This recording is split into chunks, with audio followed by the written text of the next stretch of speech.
Hello and welcome to PhDtalk. My name is Miriam and I'm the host on this podcast where I interview PhD students to let them talk about their topics and struggles and joys, and where me and others share tips with you to make your life as a PhD student more effective, less stressful, and most importantly, more fun.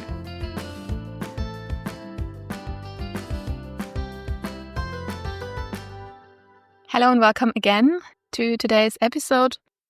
For today's episode, I sat down with Sona. Sona and I met during our master studies in Munich.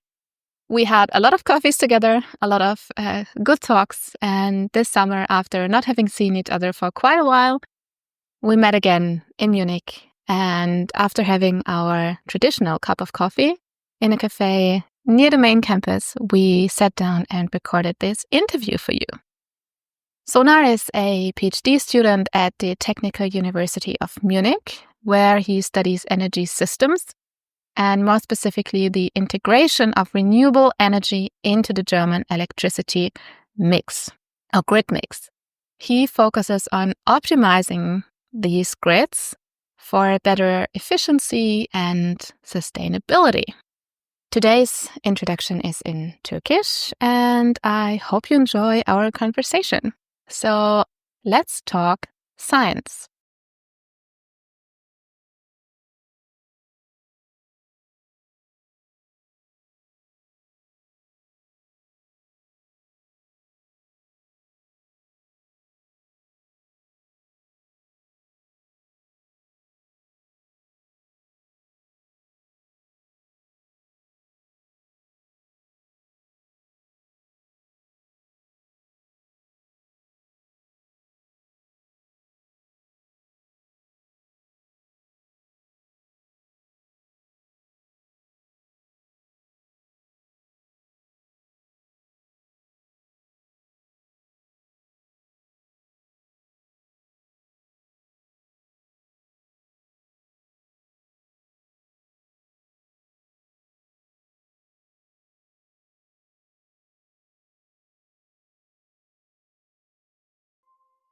Merhaba, ben Soner.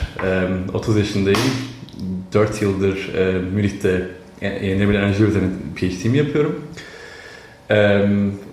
PhD'den önce 2 yıl boyunca burada master'ımı yaptım.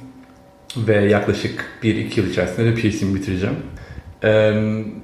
PhD konum yenilenebilir ve sürdürülebilir enerji sistemleri ve bunların farklı teknolojilerin nasıl bir arada entegre edilebilmesi. Çok basit bir örnekle atıyorum. Rüzgar ve güneş enerjisi mevsim bazlı teknolojiler olduğu için ne kadar ve nasıl bir depolama teknolojisiyle sistemin içine entegre edilmesi gerekiyor ve bu konuda teknik problemler ne olabilir veya yasal problemler ne olabilir? Bu konular üzerine çalışıyorum. Şu an Almanya'da bayağı genel olarak bu son savaş döneminde ortaya çıkan gaz ve enerji problemleri konusunda da sürekli her ay farklı bir fokus üzerine çalışıyorum ve bu açıdan motive edici bir konu olduğunu düşünüyorum. Ve Miriam da bu podcast'ta bahsettiğinde umarım PhD yapmak isteyenlere belli başlı bilgi ve önerilerde bulunabileceğimi düşündüm. Ve bu yüzden bunu yapmaya karar verdik. Evet, benden bu kadar. Podcast'a başlıyoruz. Hello, Sona. Hello, Miriam. Today I'm speaking to Sona. We are in an office at the campus of the Technical University in Munich, and that's where we met a couple of years ago. And I'm very happy that today you will share a bit of your PhD life with us. That's my pleasure. From one PhD to the other. Yeah, exactly. So let's start at the beginning. What did you do before you became a PhD student? So I come from Turkey, so I was born and raised in Istanbul. I did my bachelor in mechanical engineering in one of the rather good universities of Istanbul. I did my exchange semester actually in Munich. Yeah. It was, I guess, the coldest winter I've ever had until then, and it's still a competitor still now, even after 6-7 years now. But yeah, that didn't somehow scare me away. So I came back to Turkey, finished my bachelor's. Yeah. Actually applied 2 years. So first time it actually didn't work out with the application, but then I did some project work in the meantime for a year and applied again for a master's in power engineering in the Technical University of Munich. I finished my coursework, and in the last semester I did my master's thesis in the institute which I'm working at as a PhD student. And what institute is that? It's called the Renewable and Sustainable Energy Systems. It has been part of the Faculty of Electrical and Information Engineering. Unlike the other chairs in that faculty, we are in the Garching campus because it's a rather new chair, like around 4 or 5 years. Well, for those who are not familiar, Garching is the rather new campus of the Technical University of Munich, which is not exactly in Munich, but in the city of Garching, which you have to take a metro of 30 minutes to get there. And yeah, the chair itself is focusing on renewable energy systems and not necessarily a specific technology, right, solar or wind or batteries, but rather how these different technologies can come together, how they can be better integrated. So you would know that these renewable energies, they are very weather dependent. So there's a lot of necessity for storage solutions or some energy management options to somehow make sure that the supply meets the demand. So therefore, there has been the need in the field of people like us doing that work, where all these technologies are brought together and somehow feasibility or rather the optimal configuration of all these technologies can be somehow assessed on many levels, like on a country level. We are doing some country studies. So, for example, Germany until 2045, it has to be a carbon neutral energy system. So that's the targets that has been set. So what is the cost optimal way to transform the system which is existing right now, which will certainly look much more different in the future. So that's why it's called energy systems instead of... Exactly, yes. Yeah. Okay. And your master thesis, what was that about? Was that already leading towards your PhD topic? Not necessarily, because so right now in our chair, most of us are working on this energy system modeling, and this is optimization-based modeling. So you really look at the system as a whole. It's more I guess you could say it's a top-down approach when you have a social planner which has the total control on the, let's say, the energy system you're looking at, let's say German energy system. And that planner can then decide on the optimal configuration. So there's a single decision taker, so to say. Like an imaginary single decision taker. Exactly. Yeah. So you can somehow interpret it as the invisible hand of the economy. Okay. But it is definitely it's not exactly how the reality works. Of course, you have many agents which interact with each other, which don't necessarily have the same interests. Yeah. So that's the main branch that we are working on. And my thesis was actually not exactly involving this optimization approach, but rather it was about so the necessity came actually because of this the central planning approach that is not so much realistic, because you can really look at the consumers, how they adopted in Germany the PV, the solar electricity on their rooftops. It was not necessarily to optimize the whole system, but actually just it was a personal decision, because there were some governmental subsidies, and they had some rooftop space, of course, that's available. But there was also a lot of social influence. So people would probably think these solar systems on their neighbors' rooftops or on the news and so on. Yeah.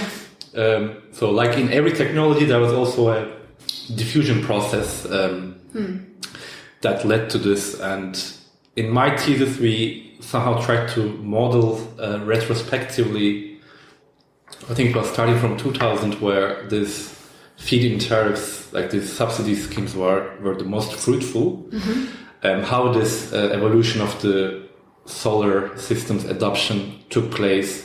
Okay, so that was more organically growing instead of having it planned centrally in the most optimal way, if there is such a Exactly. So we tried to model how people behave, how people decide. So there were two factors that we took into account. First of all, it was how economic the decision would be. So it was more of an econometric analysis where you would look at yearly prices of the solar cells and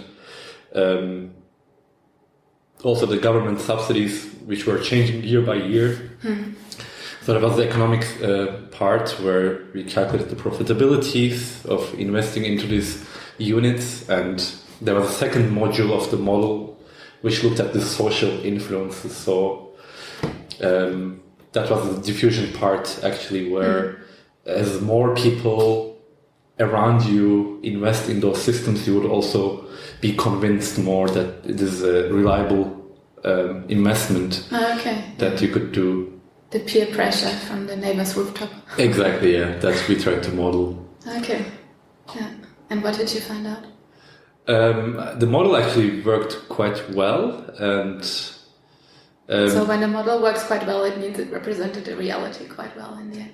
Yes, so that was in the end we could actually get a model which was simple enough, but was able to model the diffusion quite accurately. The big finding was, I guess, so we realized that the social effects were really in play, so they really were there. It was not a pure economic profitability decision, because I think we identified two time periods, I think both of them around 3-4 years long in the past, which had quite comparable profitabilities in terms of PV. So you would really, in both years, with the circumstances, then you could, get a payback of your PV system in, I don't remember the actual years, but maybe 8-9 years. But the adoptions were much different. So in the first phase, it was really in the beginning of the diffusion. So you would have very little adoption, less than a gigawatt per year, maybe half a gigawatt per year for the whole country. Whereas for the years, I think it was 2008, 9 and 10, that was, the technology was very mature, and you had in the end with the same profitability around 7 gigawatts per year, if I'm not remembering wrong. Could you put 1 and 7 gigabytes into perspective for us? Right now, if I'm not mistaken, Germany has around 50 to 60 gigawatts of solar energy. So you really had, in those 3 years, almost 1/3 of the installed capacity right now built by those guys, the rooftop PV. I think that was the whole amount, so 7 gigawatts. I think the half of it was actually the household, the small-scale rooftops, so around 3 to 4 gigawatts. Interesting. And actually now they are, I think the government set a target around 2.5 gigawatts per year. And I think even there are some difficulties. So even with this 2,005 gigawatts total PV installations per year is, there are some issues regarding the profitability of the investment, because these subsidies are getting very little as the costs of the system are getting less. And actually at one point, I don't know how much into technicalities should we go, but I think it's still an intuitive point that there is also a paradigm shift now with those installations, because until 2012, 13, maybe even 15, there was an actual break-even point where this feed-in remunerations for so the system works this way. The feed-in tariff, when you build a PV system into your household, you make a deal, or you are allowed to make a deal with the government, which promise you, so to say, to buy directly your electricity for 20 years for a certain price. And this price depended historically on the many factors, but the biggest was how expensive these solar systems were. Okay. So it started from around 40 cents per kilowatt hours.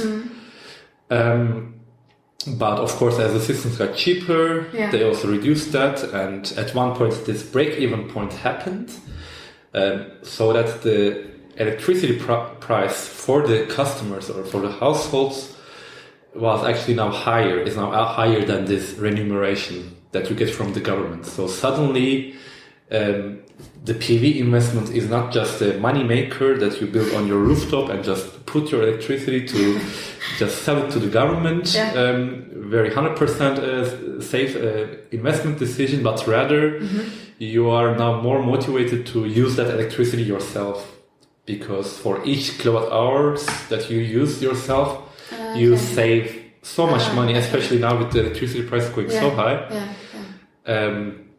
Now actually the next level of sophistication comes into the play. Okay, I'm a household owner, I have the system, but how do I make sure that I make the most out of it myself?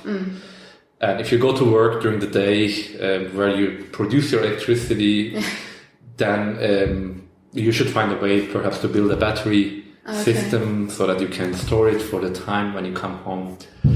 When you want to charge your electric car, because apparently you will have a lot of electric cars in the future. So it also wins a lot of value, this energy management. So it's not about just getting the system, but it's also about how you should operate it, depending on the demand and supply. Okay. So before it was more like, okay, I want to feed in my electricity to the communal grid or to the overall electricity grid, and now I'm more aiming at self-sufficiency and trying to keep the electricity for myself. Exactly, that makes way more economical sense now in this stage. Yeah, makes sense. And then in that study, did you just, was Germany, like everyone was the same, or did you differentiate between people in northern Germany, southern Germany, city, village, more well-off people, and was there? So we did groups like that? We did have 16 regions for 16 federal states of Germany, which had different characteristics, as you just said, like the different solar potential. So in the southern states, you would have more sun, which would be in the favor economically. But not only that, we also looked at some demographics like the house ownership. So different states had different levels of home ownership. So like Berlin is a city state, and there the ownership is of course way less than in Bavaria or in Baden-Württemberg. So that was one point. We had a look at the wealth, so the GDP per capita, like a very basic metric. Of course, doesn't explain everything, but that was a simple metric we took on. And actually one interesting result, so we didn't have the chance to validate it completely, but one prediction that we had was that in Germany, so we did the study for Germany and Italy, and the study was more valid for Germany in the end, for some reasons that we didn't have the chance to conclude. But also that was the case that the GDP per capita was not a predictor for more adoption for Germany, whereas it was for Italy. And as I said, I think it's very difficult to come up with concrete statements out of such abstract models, but we had some discussions with our professor, and his point of view was more like these investments on PV in Germany with this feed-in tariff structure is such a settled, and so it's an established and a safe, a guaranteed investment, so that there will be a lot of financing service, like a lot of banks would be very happy with giving credits for anyone who wants to build solar cells on their rooftops, because there is basically zero risk involved, so that it's all backed by the state. Therefore, perhaps that was the reason why in Germany that was not a factor. This how wealthy the person actually is, so he can always go, as long as he has a rooftop, he can always go and get this built in. So Italy doesn't have this feed-in tariffs. They was really just a personal decision without incentives. They have a different system, which is actually even more favorable. It's called the net metering. So I would say it's a less economically efficient system, but it's definitely better for the consumer. So it's definitely better for the investor. Not so much details, but so I just continuing from what I mentioned, this break even with the prices. So with this net metering, you actually always pay, or even if you feed in the electricity to the outer grid, they assume that you use it yourself. So so it works always the way that even if you feed it out, your electricity bills will be compensated by that amount that you actually didn't use yourself.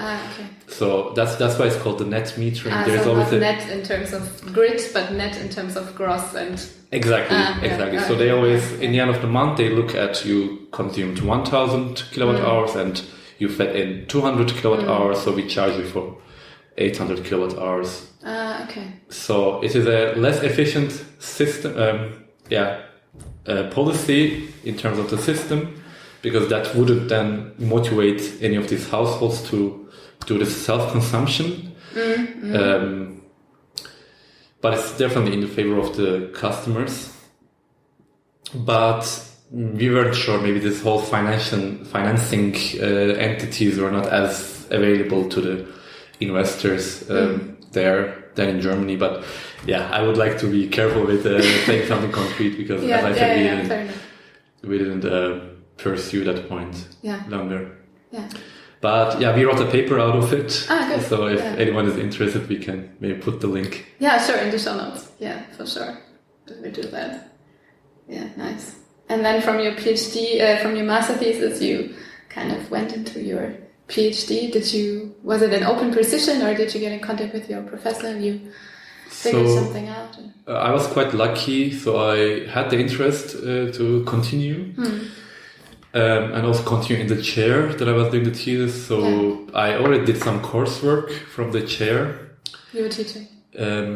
No, I took some courses while I was doing the master's from that institute. So I also knew some people from the chair, and I think my supervisor already mentioned that I had interest in the professor, and then I also paid him a visit, and then he said yes, sure, looks like a good profile.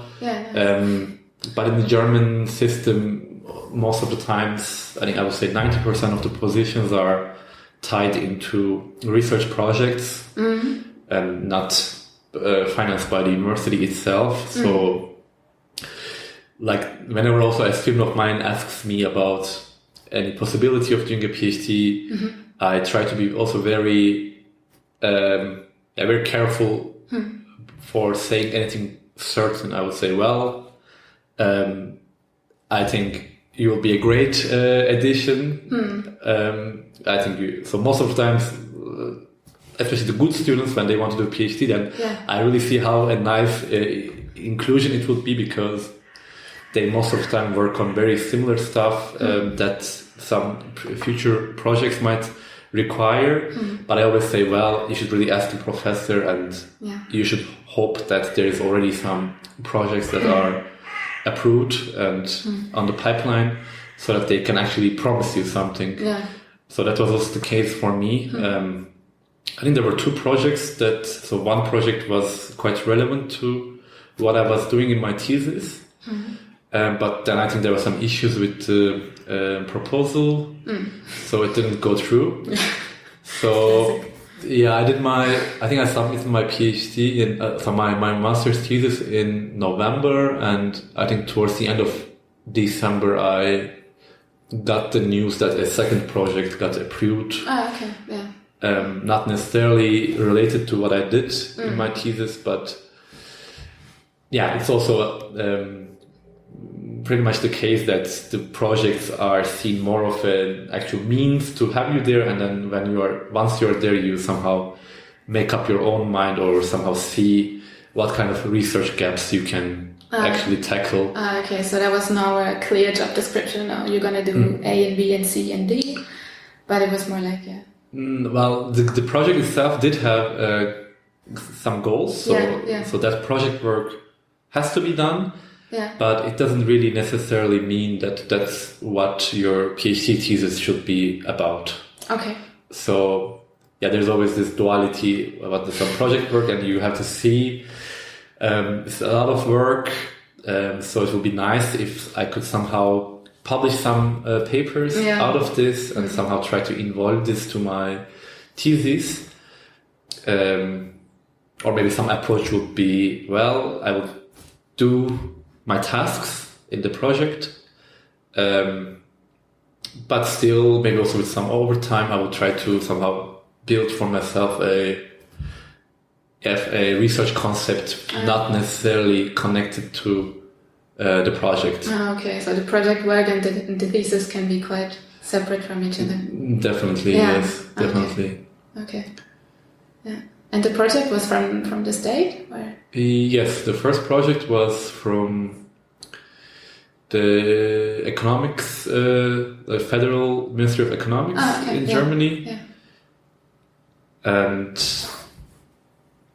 I think we had multiple research institutes on board. We had some other, we had the university in Aachen. In KIT in Karlsruhe was in. Some research institute in Munich, the Research Institute for Energy.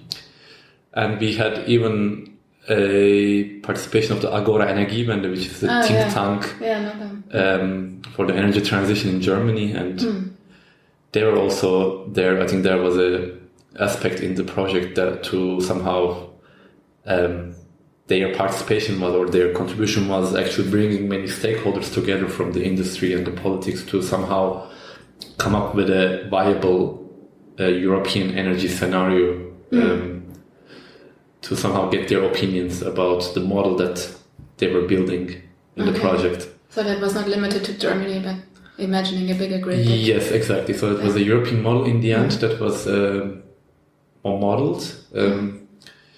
And there were different scenarios about, okay, what happens if I have this social planner which decides for whole Europe, or maybe each country somehow cares for themselves, which means less connectivity in the continent, and what would be the value then of this cooperation. So there were some statements regarding that in the model. We didn't work directly in the model. Our task was more to come up with a way. So all these models that I mentioned, these optimization models, they are computer models. So you collect a lot of data, you build up the model, you solve it through some algorithms, and then you analyze the results. And when you have so much data in the models, like be it's because of the size of the model, or because of the level of detail is so high, then at one point it gets computationally intractable. So we tried to introduce some ways to somehow accommodate that, somehow to run the model in parallel, so that you don't be loading a computer processor so much with the big model, but you split it to smaller parts, which is easier to handle by the computer. So in that regard, it was not so much about the scenarios and so on, but rather more about the computation of the scenario. That was finding a way to actually model the model. Exactly. Like to go the next step. Yeah, definitely. Yeah. Okay. Yeah. So And that was then also already part of your dissertation or of your thesis, or could you something? We did write a conference, or 2 conference papers out of that. So when I look back, I'm happy with the project. But the actual decomposition of this actual methodological part, we couldn't get what we were hoping for. So the method that we managed or built. It was feasible in some cases, but not so much in other cases. So I think therefore I wasn't so confident to set this as my focus to work on, also for the years afterwards. Which probably connects you to the point. It's a 3 years project. What does it mean the years to come? So I've been in my 4th year now, and in the meantime there was a second project for 1.5, actually also 3 years, if I'm not mistaken. Also 3 years, but a half-time project. So there was a 1 year, I think it was last year, where I had been working in both projects. Or I think it was 2020. And that was a smaller project, which was with 5 other universities. All of them besides one German, and actually the 5th one was DTU, so the Denmark Technical University. And that was a fun idea, the project, where we so all of these institutes are dealing with this modeling, and they all have some tools. They have developed their own tools to make these models, to run these models. And there was a need at one point from the looks of the federal ministry that, okay, you guys have all these models, which is great. It has some advantages, of course, that you can somehow validate each other's approaches. But can we actually now take the best from all of them? Or? I think that's the ultimate goal. But I think for that, I think there's a lot of sentiments involved with that. And I think even the federal ministry has to package it in a nice way, where they, I think, said, okay, we will build a ModX consortium, so model experiment consortium. And there was a big consortium, and they had some sub-projects, and all of it was about these different modeling tools. And one of the sub-projects where we worked in was called Open ModX, and it was dealing with open source tools, which ours was also a part of. So then it was 5 open source tools which had similar goals, this modeling of energy systems. And what we wanted to do is we somehow made an analysis of how the models operate, because it has many peculiarities, and it was really helpful that there was always one person maintaining their model in the project coming together, so you can really you have the expertise of all the tools, and you can really ask, okay, this function, how do you implement this? This function, how do you implement it? And only then you could actually do a direct comparison of the model workings. And in the end, then we made a simple model of Germany by all of these 5 tools, and then we run them with the same data, and then some results were different, and then we tried to figure out where the differences came from. So that was nice, so that you really see even the small difference in the model workings can make a big difference in the results. So you have to really be careful about. So you have to really make sure, first of all, that you are very sure about you are very careful about your statements out of the model, and for that you have to know about your sensitivities. So you have to know where do the sensitivities lie. So, simple example: you do a model; it has to be cheap. But in one scenario, you take wind energy price or wind turbine costs of 1 million euros per megawatt. And the other one, you take 1.5 euros per megawatt. So it's a 50% difference. And I think even now, no one would come up with a correct or like a strict answer about how the prices will look like in the future. Yeah. And of course, with these two scenarios, you would have entirely different or radically different results. So at least at that point, one should be aware that, okay, there's a sensitivity there. So I will either accept this and somehow include this in my discussion, or I will run 2-3 models with different price characteristics to show, okay, if this happens, this is the way to go. If this happens, this is the way to go. But as I said, since these models are very complex and they deal with a lot of data, and most of them are actually not open source, so unlike ours, I think it has been always an issue that how black boxy they operate. And I think even when you think a little bit cynically, you can even say, well, if you already have a expectation of the results, maybe it's a matter of just tuning some inputs in the model so that you reach there. Yeah, sure. Yeah. And that's, I think, what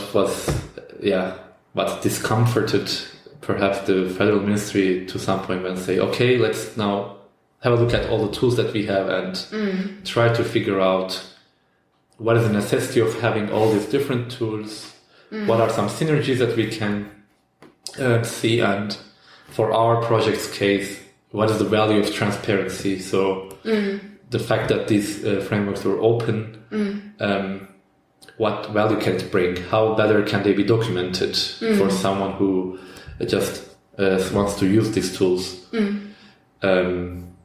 Because that becomes a group effort. So in the end, if you can make these tools, the development of these tools, a group effort rather than a proprietary software of a group, that you have to keep funding them to improve that, I think that's also in favor of most of the people, probably besides that entity that would then lose the edge. So that was a fun project that is now finished end of last year. And I still have to finish the report, the final report, until the end of the month. So it's quite a recent project that we finished. Yeah. Also, like, we were quite happy that we had 3 publications out of that as a whole group. So it was a nice wrap up for the project. And now there's a 3rd project which had started also last year. And that has a similar approach, again, the modeling approach, but not anymore necessarily looking at the whole system, like a whole country as a scope, but taking Bavaria as the analysis region, and somehow, but not so much focusing on what is happening in the whole region, but rather what should happen in the lower, the communal level, to decarbonize heating above all, because that's now the bigger challenge. So you can, when you are talking about the 100% decarbonization, it means 100% decarbonization of the electricity, of heating, and of mobility. Well, then you of course have the agriculture and some other like chemistry fields, but when you look at the energy sector, where comes the biggest emissions, then you have to make sure that electricity, heating, and mobility has to be decarbonized. And I think we are reaching to a point where we know how to decarbonize electricity. So even though it's not happening in the rate that is necessary, just the rollout of renewables, wind, solar, some biomass might be necessary, at least in combined heat and power.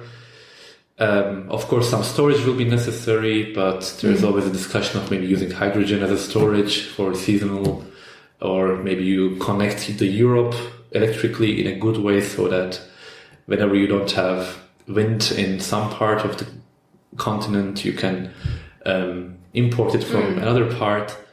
So the concepts are there, not necessarily implemented in the correct rate. But now there is, from my point of view, a bigger challenge with the heating. So how the heating should be handled. And we are focusing in this project about more or less this communal heat planning. So for the small municipalities or districts, looking at their current heating structure, each building, and the heating, like the energy efficiencies of the buildings, whether there is a geothermal potential which can be used, whether it will be possible to use district heating, whether it will be possible for these buildings to switch to heat pumps which generate heat from electricity in a very good efficiency. That's not also obvious because you need a certain... they always say it is very difficult to install these systems, which would be really nice if we could install it overall, but you have to make sure that the building has, or they are much more efficient when the building has either floor or wall heating, so that you can operate in lower temperatures, which these systems are more designed for.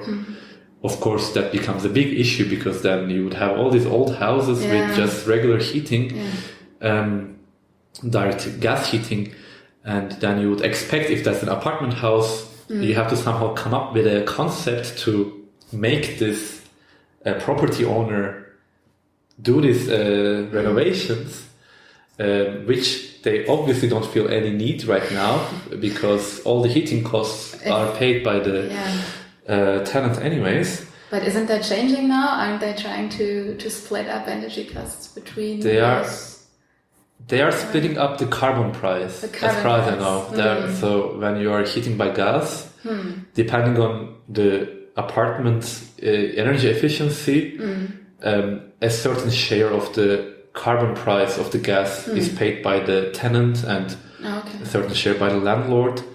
But I don't have the exact numbers in my head, but I know that it has a really marginal contribution right now. This carbon price share. To the gas price. To the gas price. So for now, I don't think that's the law that will make this change happen.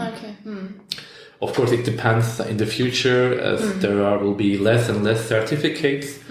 The carbon price might get higher, and that will be a better, that will be a good instrument. But how much time do we actually have until 2045, where everything should be zero carbon?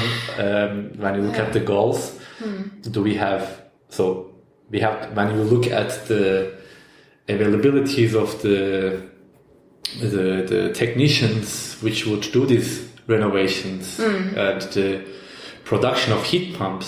So when you look at all these bottlenecks in the process chains, today is where you should start with this, and of course then you have to make sure that there are enough moving forces to make it happen. Is that also part of your model, that you include the cost of renovating flats so that they can actually support heat pumps or something? So that's part of the... Yes, that should be part of the model. So we are building a toolkit which should be, in the end of the day, open access, which uses open source data. So you can imagine you are having a look at your district in Copenhagen. You look at the OpenStreetMaps data. You look at, you hope that each building are represented there, and hope optimally by knowing what kind of a building it is there like a residential building, is it a commercial building, is it a public building, and then we process the data. We use some other statistical data to synthesize information about which building has how many people living in, how many floors, and what type of a residential building it is. A single family house, it's a multi-family house, and so on and so forth. So the idea is that well, we synthesize this data, which has a lot of assumptions behind. But if you are, let's say, the mayor of the city, actually, if you have this data and if you're happy to share to this tool, so of course that data should be used. But the approach is more like, okay, I just focus on the open data and try to make a working model. So you characterize your buildings and you then synthesize a grid, like an electrical grid that connects these buildings. Because in the model, in the end, all these considerations come into play. Okay, what are their renovation levels? Do they need to renovate to build a heat pump? And how much it costs? And so on and so forth. These are there. But also you have a grid model also below. So because you can imagine when you want to electrify all these buildings, like all this heating in the buildings with the heat pumps, and if you also imagine that the electric car rollout continues as it is. So I think in Norway last year, 3/4 of the cars which were sold were electric. When you look at the personal mobility, that's apparently way to go. But then the question is, when all of these guys have their electric cars, which they want to charge in the afternoon, evening when they come from work at the same time, and imagine like a winter evening where everyone comes home, they want to charge their cars. It's getting cold, so they turn on their heatings. So that would possibly lead to some issues in the grid. So we are also in the model including so not only the household level but also the grid operator. What kind of investments do they have to then make to reinforce the grid depending on how much electrification is happening in the buildings. Okay, so for a community you could say, okay, it will cost you probably so much, but you will gain so much, and we would recommend that 20% of the buildings go for heat pumps, 20% of the buildings go for whatever? Exactly. Okay. Yeah, that's pretty much the idea, to somehow provide the commune an idea to, your transformation could look like this. Okay. And then do you also compare the price to sticking to the status quo? Like what happens if we stick to gas or something? Yes. Even though I think it's very difficult from the scenario point of view. So what price do you set for gas in 10, 20, 30 years? Especially now with the whole volatility. Plus this carbon pricing will also play a big role. Okay. So we do know that the heat pumps are quite expensive. So when we built this model for heating, electricity and mobility, and then when you look at the system costs, when you electrify all these buildings, it is really around half of the costs come from the heat pumps. Okay. So they are really expensive. But on the other hand, there's a lot of government backing, so a lot of rebates for these systems. So when you compare the heat pump prices without the rebates to the gas prices of today, I guess it would still be in the favor of the gas. But on the other hand, well, for example, 2024, I think either 23 or 24 on, there is a regulation now. It's called the Law for Renewable Heating, which actually means every new built building or a current building which changes its heating, because you have to change the heating every 20, 30 years. 56% of the heat that you generate has to be carbon free. So in that regard, actually, unless you still have a running gas boiler, you anyways will not have the possibility of using gas. Well, if you have a boiler, great. One day you will have to change it, and as soon as you change it, you should either use the the biogas, if you have some possibility there, which is definitely, I'm not sure if it will be quite abundant, but perhaps in some regions there will be some production in nearby, so the producers will rather provide you the biogas in the current pipelines, or you can always use heat pumps, of course, because they're, since you're using the environmental heat, that's also considered as sustainable. So that's what people think, that most of the new heatings would, from that point on, be heat pumps. Okay.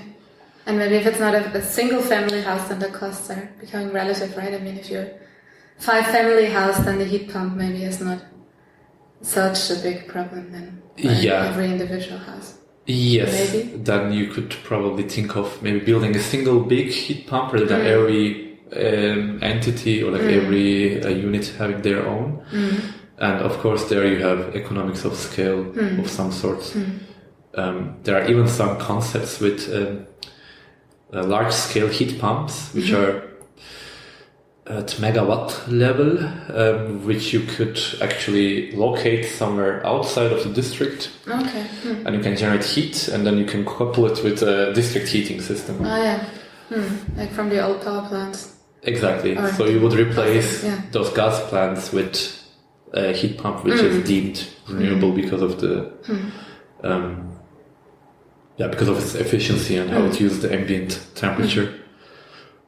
And then are all renewable energy sources considered carbon neutral? Because I mean, wood pellets are also biogas. It's not actually carbon neutral. Yeah, I think they are going in the pragmatic way, and I think they are deemed to be carbon neutral. Okay. Yeah. I see. Yeah. And then what if that will actually be your thesis? Like now is the project? Yeah, so this is the project that we are building this tool, and I would like to work on the angle. So now I have the toolkit. Well, almost have the toolkit where this modeling can be done. The renovation part has to be built in, so that's not there yet. But what I want to investigate is what is the value of coordination between houses. So what happens if I optimize from this system planner point of view everything, so all the houses together plus the grid, and that will be the benchmark scenario, like the best case scenario where everyone helps each other. So the households know if they charge their cars like within 1 hour when they come home, or if they want to use the heat pumps whenever the temperature is low, they should know that that would have some issues with the grid. So there will be some necessity for grid expansion, for example. Or also that when you have a lot of PV production, or like when you have big PV, normally you would have a lot of overproduction if you don't have batteries and so on. But if you somehow allow houses to trade electricity with each other, whenever someone has a high production and the other one not, then maybe they can actually, instead of feeding it, like selling it out, maybe they can share electricity, so that the other guy saves 40-50 cents. Because in the other scenario, the overproducer gets maybe 7-8 cents as a feed-in tariff from outside, whereas there could be a better system benefit if that is shared with the other house, who would have otherwise paid 50 cents for that electricity, for example. So I'm modeling the same thing, so simply explained with different paradigms. So what happens if each house care of their own well-being? What happens if each house care of their own well-being, but if they have some flexibility measures, like maybe they build some batteries which they integrate their PV electricity better, or if they have some thermal storage so that they can actually maybe produce heat from the heat pump during the day with their PV electricity, which is basically free, but then store it for the evening where it gets cold. Or another flexibility would be with the charging, where they say, okay, I don't charge right after I come home, but I can charge maybe throughout the night. Yeah. So what will be the benefit of that flexibility? And then as the benchmark, this everyone actually cares about everyone. There's a single cost function that has to be minimized. So the idea would be then to use this tool that we developed for the project to somehow understand the values of different flexibilities and different coordinations. It's quite sociological also, not just technical. Yeah, definitely. I think in the end it will be really like, okay, it looks like this. Yeah. Those are benefits, but how to reach those benefits is really then a question of sociology, politics and regulatories, definitely. So it might also be very important to actually be super transparent about it so that people can actually, like, I don't know, have an app and they can trace back who is sharing electricity with whom and what are the benefits of doing this right now or what are the drawbacks of doing this right now. Definitely. Yeah. Well, that's something I somehow consciously stepped back from to see actually in this, well, this is the benchmark where people cooperate with each other. It will be really nice, of course, and there could be a lot of local energy market concepts which would handle these peer-to-peer transactions of electricity. But how I frame it in my model is actually not looking exact. So in this cooperative case, where actually this trade is possible, I don't have any modules to somehow set the prices, because in the end it would really be like, I produce electricity and you have to pay me for that. Maybe you will pay less than what you would pay, but also maybe not so less than, or like not so higher than 7 cents that I would have got from the grid. So probably there will be a price finding mechanism between you and me, which will be a better price than what you would have paid, but also not so cheap as what I would have gotten from the grid. So, so we will probably meet somewhere in the middle. But so that's more of there you actually have this game theory concept. So really like everyone in the end reaches a Nash equilibrium of pricing. And that's actually beyond the scope of my work. So I just say, okay, if everyone cooperates, that will be the system benefit. And the prices and so on, or the compensations, have to be arranged afterwards, so that, of course, I'm not building my PV, I'm not paying for the PV myself to just give it to you for free. So, of course, there will be some participation fees and so on, but these are out of the concept. Even though, so this project is a part of 9 sub-projects, and some colleagues also in TUM, but in another chair, are actually working on exactly that to somehow. So we will in the end give them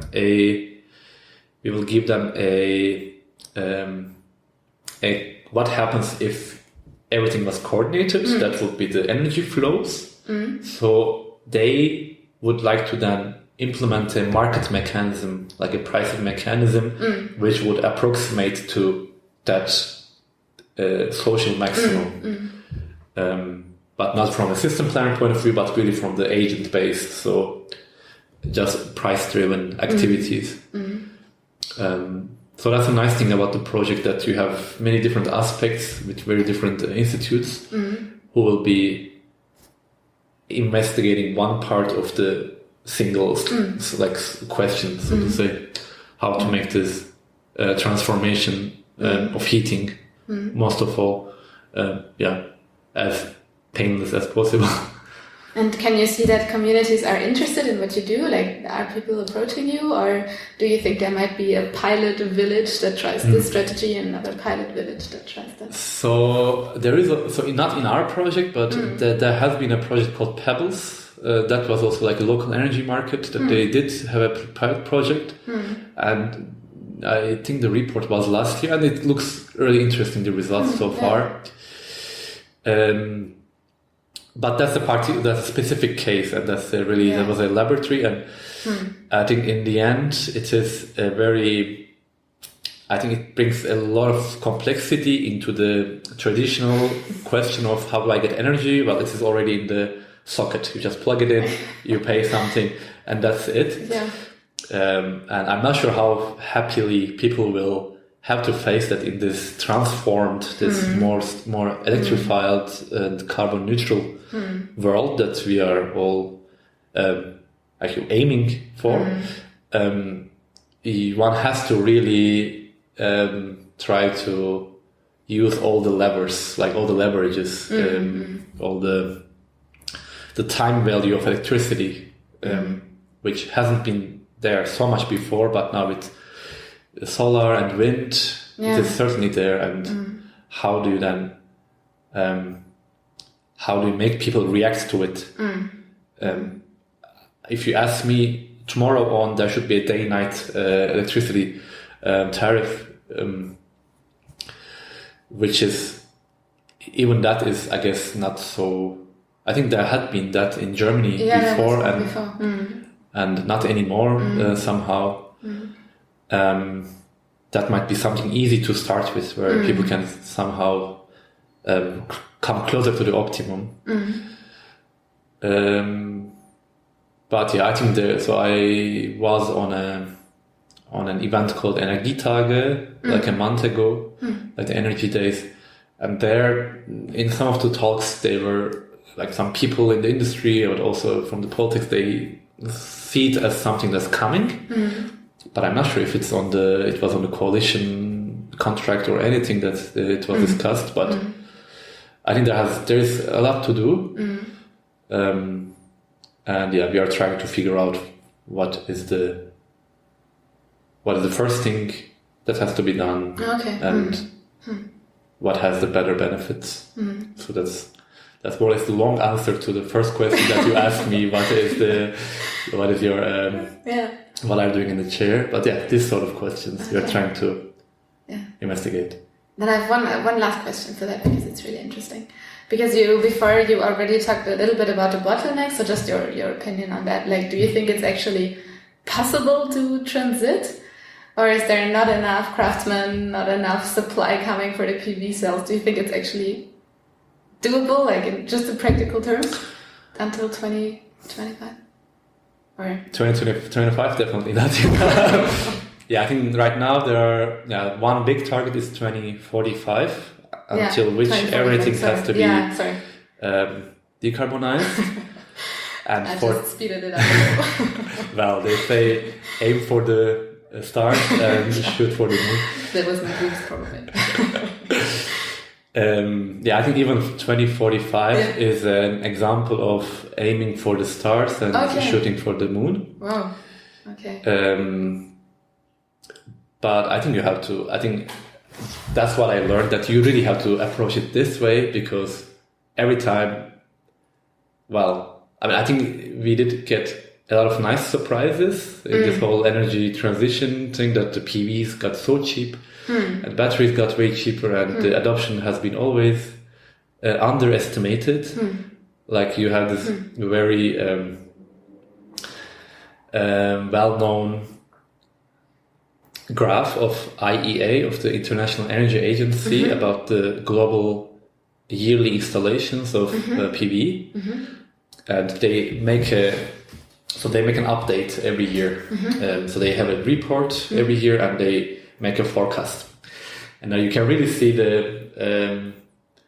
the forecast that they make. So there's a historical start of an S shape, so there's an exponential, and they always extrapolate it with a very boring, slow cut. So they stop the exponential every year. They stop the exponential from starting on that year. This is the peak. Exactly. So the capacities are reached, and when you build more and more PV, you get less returns because of this overproduction and so on.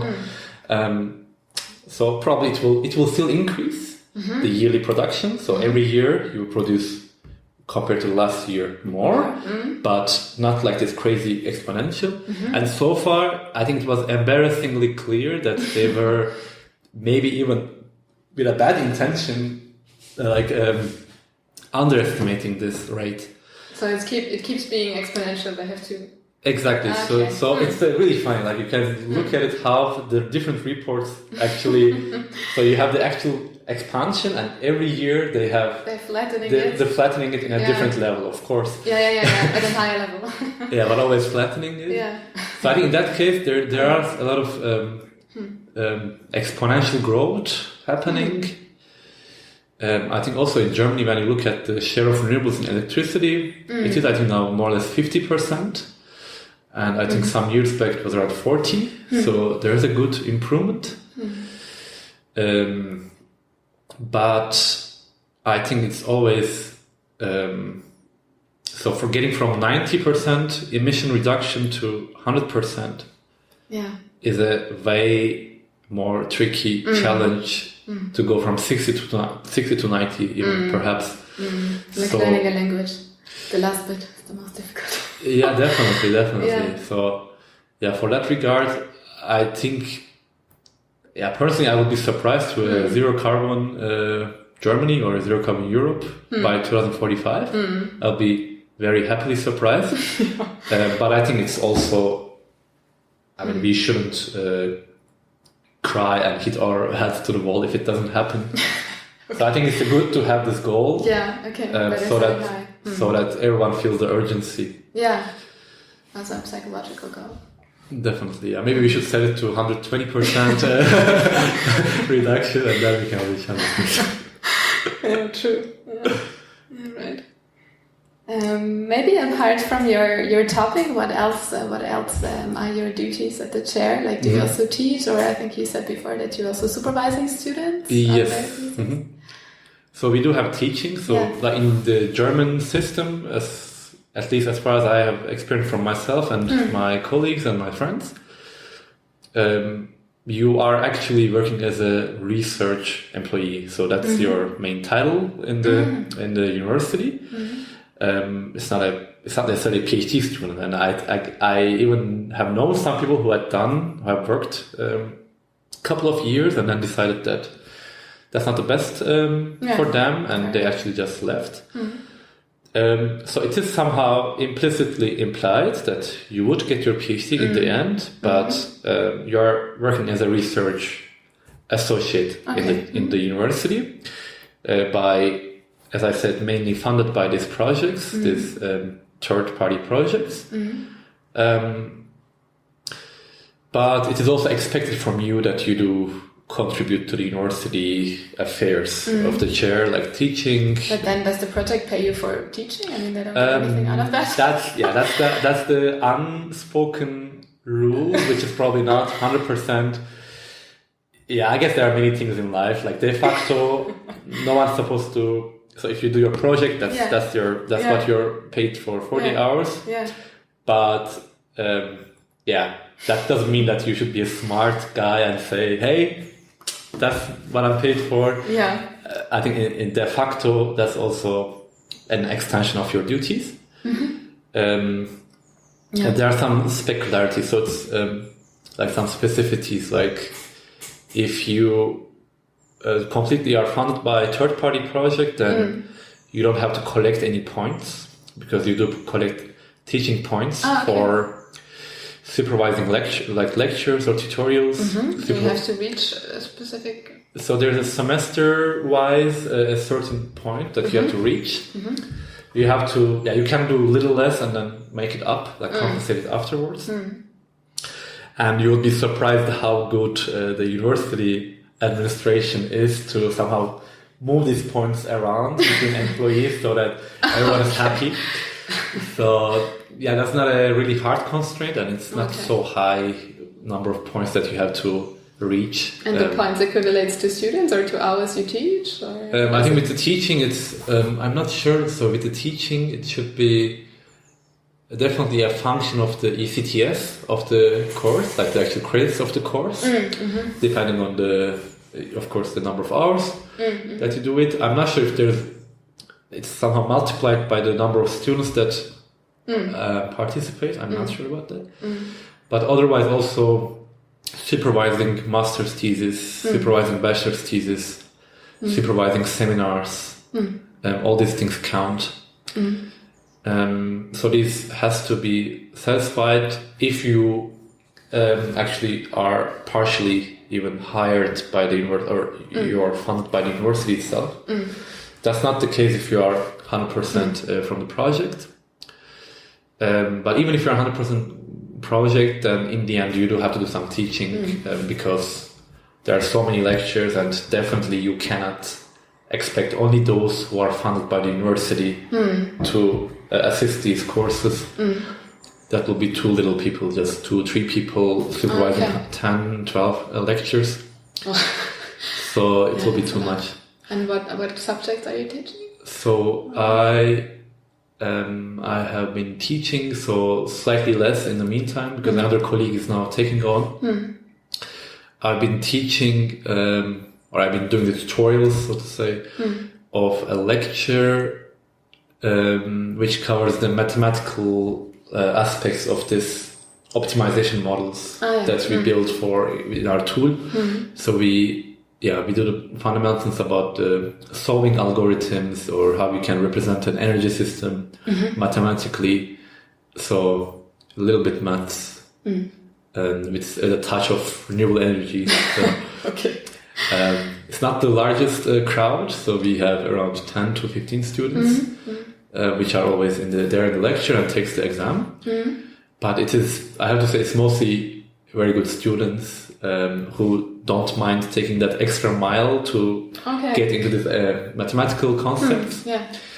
And I always had a good experience afterwards to maybe like a tip or whatever, like an advantage of having teaching for me has been that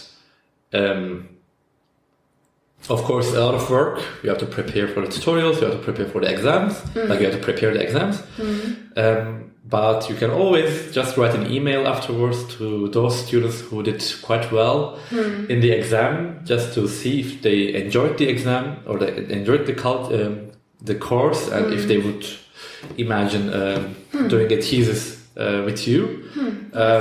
Gladly you would have a call over the next weeks for possible topics that will be, and I think that's good for you, because you already know that he had an interest or she had an interest in the lecture and success, and he or she also knows you, and if he had a good success, then possibly he likes also how you teach the course. So that might be that will be definitely one of the good experiences that I had with supervision. Okay, so you can also recruit new. That's definitely a big plus. And I think if one does that consistently every semester or every year, depending on how often the course is offered, then it might even offset the effort that you actually put to teaching. In terms of the research benefit that you could. That's also a nice way of seeing it. Yeah, definitely.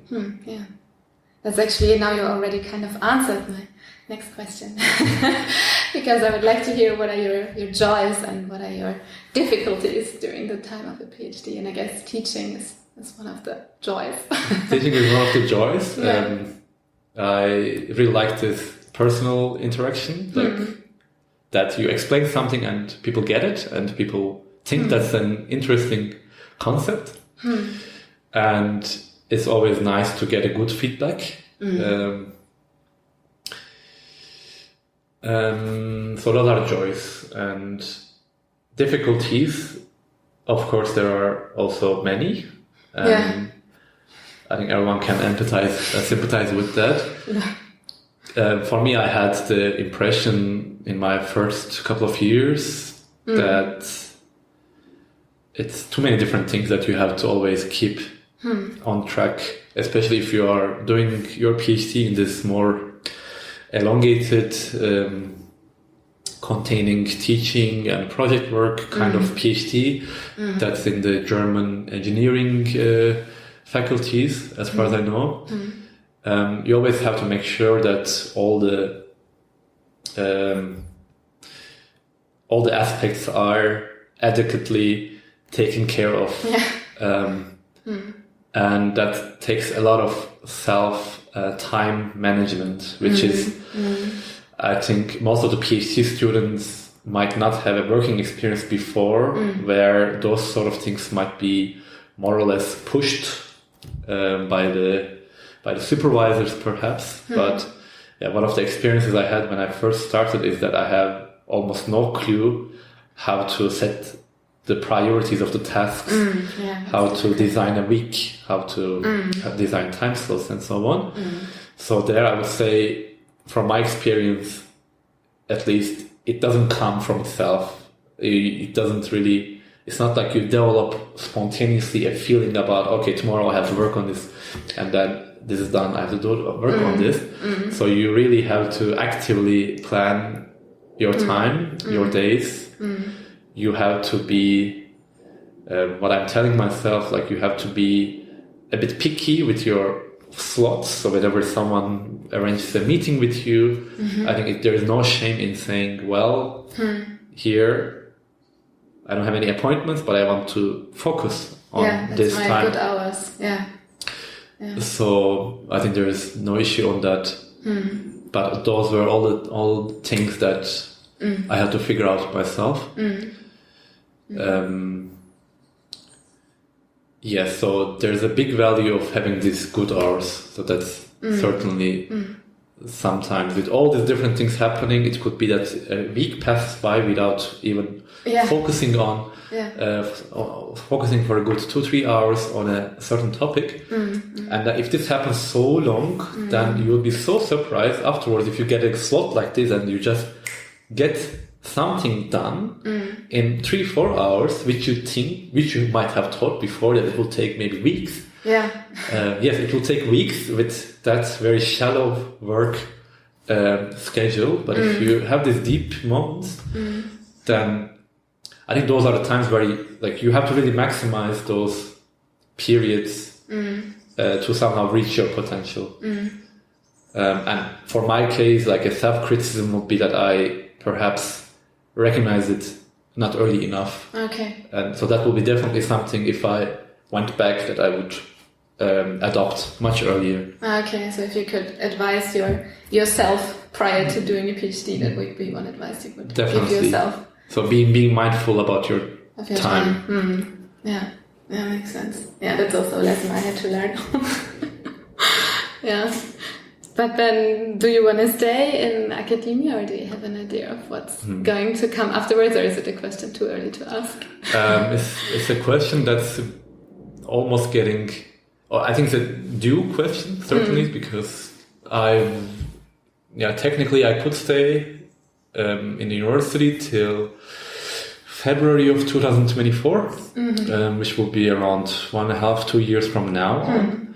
But I think I could also be done before that, which is what I would be aiming for, just like Germany aiming for 2045 for 100%. That would be what I would be aiming for. 100% done. Or 120. Yeah, 120 I would need. Yes, but so let's see about that. But certainly I should start reflecting on the next step. I'm not sure if I would continue with academia. I'm certainly less enchanted than when I started. Because it's difficult. I think it takes a lot of sacrifices to take on that path of getting to the professorship. I look at my professor. I know how much he has to work. I know how much different things he still has. So it's really like a continuation and even enhancement of the PhD life, that you're taking care of so many different things, so many different projects. You have to make sure everything is running properly. You're giving so many talks, you're giving so many lectures, and I don't think if you value your work-life balance, that's certainly something that you might have to be too idealistic to still be fine with that. Okay. So for the similar reasons why I wouldn't see myself founding a startup and taking the whole responsibility of it and the whole uncertainty. That's one of the reasons that I feel now less motivated to go that way. For us, it's like for our field, there are many of these research institutes, so not related to universities, where you could like somehow do a couple of years postdoc to continue with your line of work. So still stay in research, but exactly, and somehow getting another perspective of the sector, which is always nice. Continuing in a research institute, working in a company which deals with these questions, maybe having some industry or having some energy applications. Working on a startup which has some really smart solutions to all these things that we have been talking about. You help them get into the smart ideas. I'm pretty sure they have way more field knowledge than me, but I guess those places would be also somewhere where I could somehow I would be able to use their know-how and they would maybe be able to use my know-how. For sure. Yes, all in all, more the private side of things from the looks of it. Because I have to say that I think that might sound a bit capitalistic, but I think in the end of the day, one really needs the market pressure. Like a entity needs a market pressure somehow.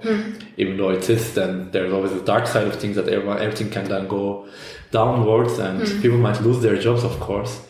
But I think the very smart ideas and very fast developments, I think they are always connected to a certain pressure. And I wouldn't mind to put myself on that pressure to somehow, I would gladly put myself onto that pressure if a more efficient or if a fast process for developing a product or developing a solution is promised that in the end, or if that's the cost for that's the price for that. So thereby I also respect the private things of making things done. That I'm saying. So as working in a public sector for now 4 years, both have of course advantages, but I think the questions that we are dealing with are so urgent now. Definitely there should be some regulation, political. So the rate of change in the politics should be, of course, very, very much, and that should be then implemented in a very speedy rate by probably some private entities, because they know the best what the bottlenecks are. They probably know the best how the people are ready to take on certain things. So I wouldn't mind. So I wouldn't see it as going to the dark side after. And it's not going to be the politicians that put your PV cells on the roof. No. Or managing the grid in the end. So makes perfect sense. Thank you. Is there anything else you would like to share? We covered many things, right? Then how can we find you if someone wants to get in contact with you? I think because of the professional setting of this, or at least the academic professional team of the podcast, perhaps my LinkedIn page we can probably put to the description. We can link that to this episode. So if they have any questions about the field itself or doing it in Munich, doing it in Germany, perfect. They can feel welcome to approach me. Thanks a lot. Thank you also thanks for your a lot. time. Thanks a lot. That was really nice. Welcome back. I very much hope you enjoyed today's interview and that you learned something new about German transition towards renewable energy. I certainly did, for sure. And if you have any thoughts or comments, then please feel free to share them with us in the podcast app that you're using or on LinkedIn, wherever you feel best. Share it with a friend if you feel like it. And then I'm looking forward to next time and to welcoming you here again. Thank you for listening. Thank you for your time. And then, until then, I wish you all the best. Bye-bye.